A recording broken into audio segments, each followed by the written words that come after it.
এবং সবচেয়ে বড় কথা হচ্ছে 31 দফা নিয়ে আমরা গ্রামে গঞ্জে যাচ্ছি, শহরে শহরে যাচ্ছি, লোকজনের কাছে তুলে ধরছি 31 দফা।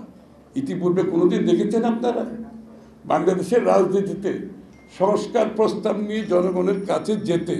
এর আগে কোনোদিন দেখেছেন আপনারা? কোনোদিন দেখেন নাই। এই প্রথম বাংলাদেশে সংস্কার প্রস্তাব নিয়ে জনগণের কাছে যাচ্ছে, তাদের সমর্থন চাচ্ছে। কারণ দিনের শেষে আপনি যত সংস্কারের কথা বলবেন, দিনের শেষে সংস্কার হতে হবে গণতান্ত্রিক প্রক্রিয়ার মাধ্যমে।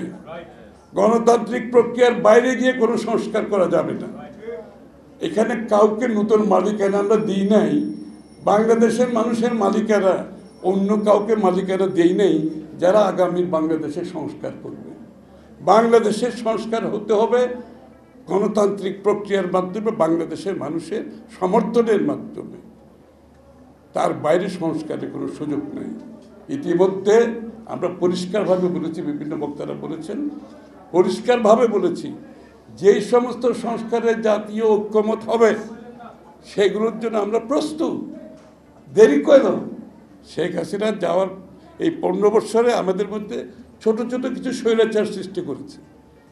আমাদের কথাবার্তায় আচরণে এরকমই প্রকাশ পাচ্ছে। আপনি জিম্মি করে জোর করে চাপিয়ে দেওয়ার চেষ্টা করবেন জনগণকে বাইরে রেখে, সেটা তো বাংলাদেশে আর হবে না।